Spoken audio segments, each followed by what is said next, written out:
बिस्मिल्लाहिर्रहमानिर्रहीम। अस्सलाम वालेकुम दोस्तों, इस्लामिक ज़ोन पीके में खुश आमदीद। दोस्तों, अरब में एक औरत थी, उसका नाम उम्मे जाफ़र था। इंतहाई सखी थी, लोगों में ऐसे तकसीम करती थी कि दाएं को बाएं हाथ का पता ना चले।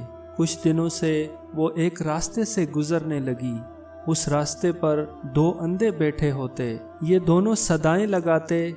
एक की सदा होती, इलाही मुझे अपने फजलो करम से रोज़ी अता कर। दूसरा अंधा कहता, या रब मुझे उम्मे जाफ़र का बचा हुआ अता कर। उम्मे जाफ़र इन दोनों की सदाएं सुनती और दोनों को अता करती। जो शख्स अल्लाह का फजल तलब कर रहा था उसे 2 दिरहम देती, जबकि उम्मे जाफ़र के फजल के तलबगार को एक बुनी हुई मुर्गी अता करती। दिलचस्प बात यह है कि जिसे मुर्गी मिलती वो अपनी मुर्गी दूसरे अंधे को 2 दिरहम में बेच देता। कई दिनों तक ये सिलसिला चलता रहा। एक दिन उम्मे जाफ़र उस अंधे के पास आई जो उसका फजल तलब करता था और उससे सवाल करता था। उम्मे जाफ़र ने अंधे से सवाल किया, क्या तुम्हें 100 दीनार मिले हैं? अंधा हैरान हो गया। उसने कहा, नहीं, मुझे सिर्फ एक बुनी हुई मुर्गी मिलती थी जो मैं 2 दिरहम में बेच देता था।